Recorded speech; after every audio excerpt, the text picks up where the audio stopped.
I'm so freaking nervous. And I tweeted about that. Hi, how you doing?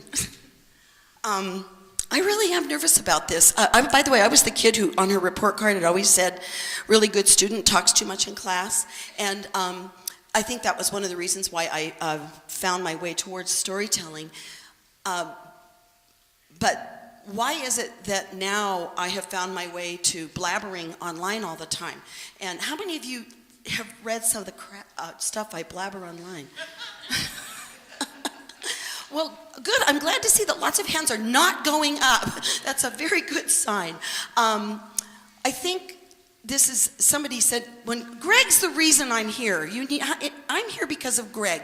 And not only am I here because of Greg, but I'm involved in this nuttiness because of Greg, because one day he and I were working on a project together and building a website for an event that we were doing with Central Sierra Arts Council, the Foothill Farmlands Arts Festival, and Greg said, there's this new thing, it's called Twitter, and he started trying to explain it to me, and I was baffled. I couldn't for the life of me wrap my mind around what it was and what it meant, and 140 characters, and what are you talking about, and when I write, I cannot stop myself. I just keep going and going and going, and 10 pages later, I'm going, maybe it's time to do a little editing, and if you've ever read my blog, you probably know that about me, as I write way too much, but I love words, and I love the economy of words.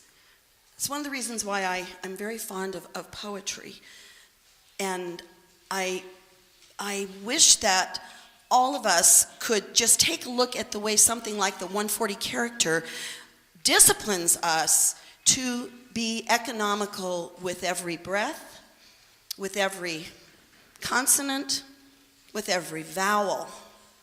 And that in that delicacy of language, we hopefully get to the truth of something that we feel is relevant to share with a broader audience.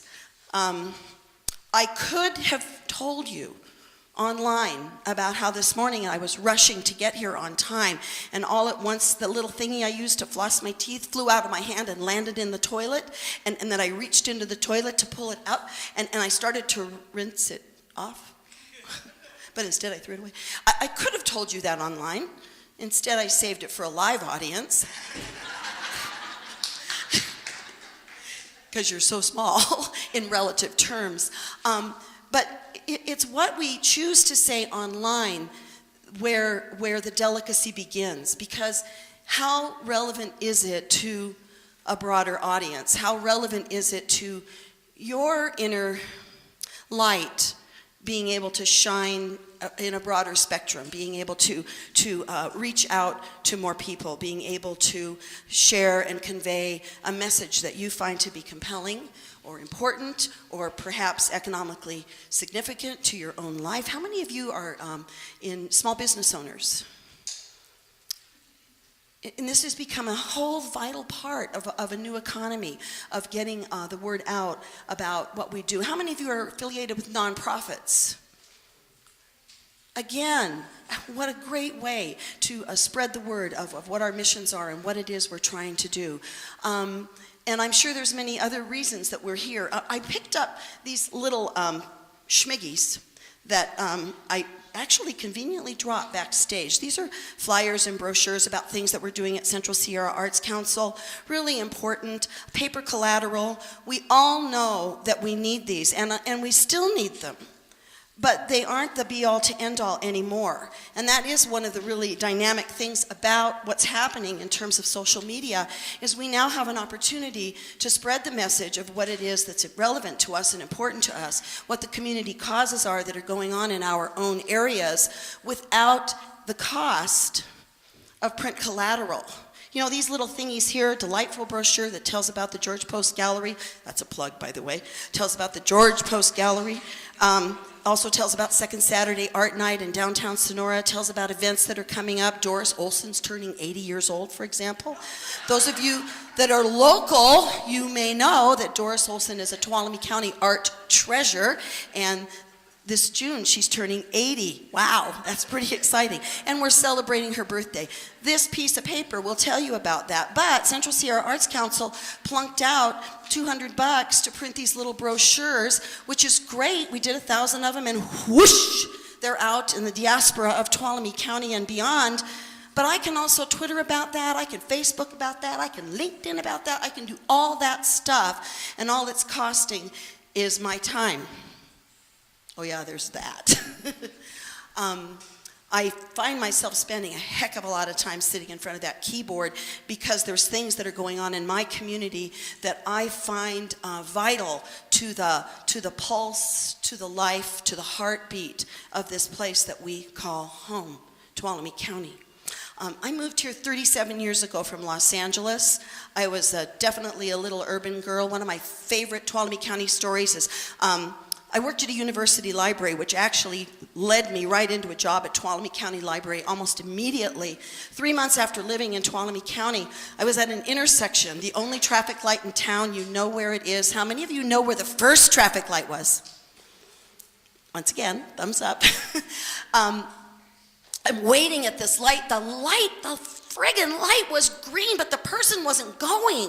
Because in Tuolumne County, there was a culture that if you wanted to wait, no, the light, what was it? Anyway, the guy was supposed to turn. I needed to go, but he was waiting so that he could go the way he wanted to go. And that was part of the culture of Tuolumne County. You just hung out and waited. If you wanted to double park, you just double parked. It was okay. If you had a friend you needed to talk to, you just parked your car in the middle of the street and you hop in there and you visit for a minute or two and then you hop out while the cars are packed behind you. Do you guys remember that? Well, it was fun, actually. Nowadays, they honk and they blare their horn at you. But there I am at the corner, and I'm thinking, I am from Los Angeles. I learned to drive on those big LA freeways. What is that person standing there? And I started to do what an LA girl would do, which my father would call it the middle finger salute. You know what I'm talking about. And I just, the hand started to fly up in the air, and I went, stop! I know that person.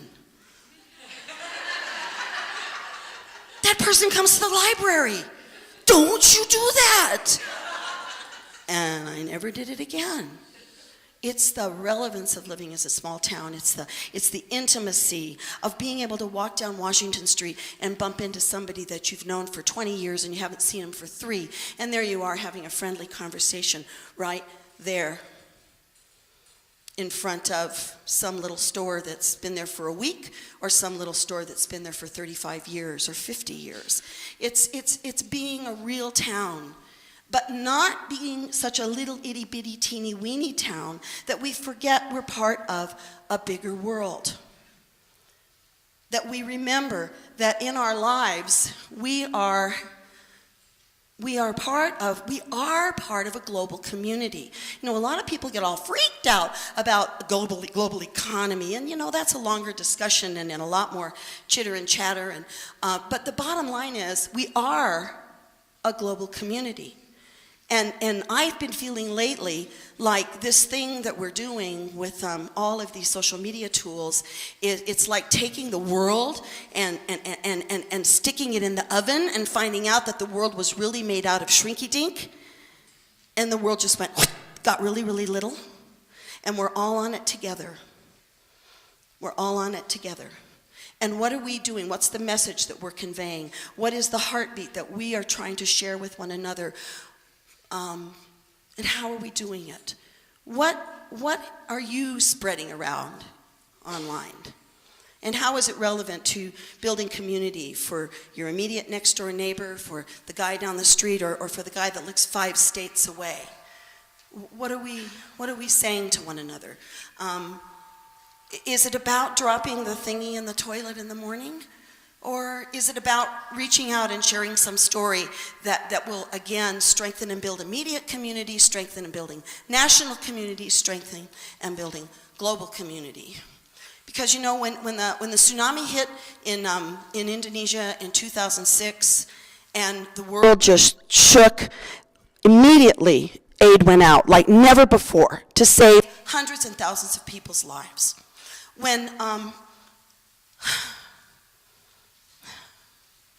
When the earthquake in Haiti hit, we knew it right away. We knew it immediately. When a social revolution took place in Egypt, there we here in the United States, the great democracy, our jaws dropped. And why? Because we have new tools.